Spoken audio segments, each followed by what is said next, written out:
Hello friends, Bipasha's ব্লগের নতুন একটা ভিডিওতে তোমাদের সবাইকে স্বাগতম এবং অনেক অনেক ভালোবাসা।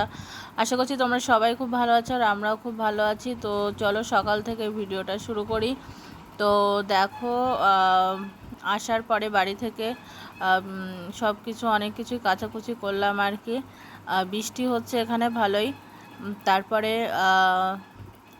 সন্ধ্যাবেলা বিকালের দিকে আর কি আমি আর বর মিলে বেরিয়েছিলাম বাজারে আর কি। তো ভিডিওটি দেখতে থাকো, আশা করছি সবার খুব ভালো লাগবে।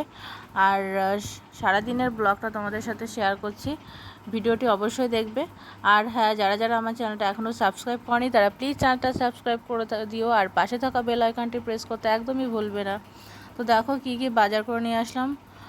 অল্প কিছুই করলাম কারণ আবার যেতে হবে দুদিন পরে। তো নিয়ে এসেছিলাম মুখি, কচু, পটল, পুঁই শাক আর কি।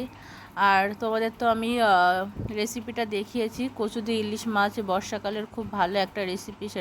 সেটা তোমরা না দেখলে দেখে নিও। আমি যেভাবে সিম্পল রান্না করি সেটাই দেখিয়েছি আর কি। তারপর এই যে বর ডিউটি যাবে, তাই সকালে আমাকে রান্না করতে হয় তাড়াহুড়ো করে আর কি। তো আমি এই যে রান্নাটা করলাম, তোমরা তো দেখেছো ওই ভিডিওটা। আর এই যে মাছগুলো সব নিচে চলে গেছে আর কি। যাই হোক, আর করেছিলাম পটল দিয়ে আলু দিয়ে একটা নিরামিষ তরকারি।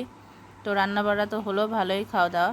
তারপর রাতে দেখো রুটি বানাচ্ছে, আমি রুটিগুলো বেলে দিচ্ছি আর ওদিকে আমার বর শেখছে। আর আমার বর আমাকে কাজে খুবই হেল্প করে, ও খুবই ভালো আর কি।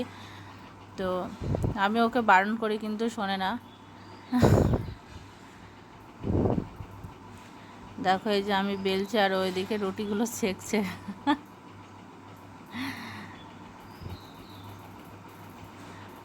তো তারপরে রাত্রে আর কি মা কাঁঠাল দিয়েছিল, সেই কাঁঠালটা পেকে গেছে। রুটি কাঁঠাল খেতে তো দারুণ লাগে। এই হলো আমাদের রাতের খাওয়া দাওয়া। এ আর কি। ভিডিওটি ভালো লাগলে অবশ্যই লাইক, শেয়ার, কমেন্ট এবং সাবস্ক্রাইব করতে একদমই ভুলবে না। তো আজকের মতো টাটা, বাই।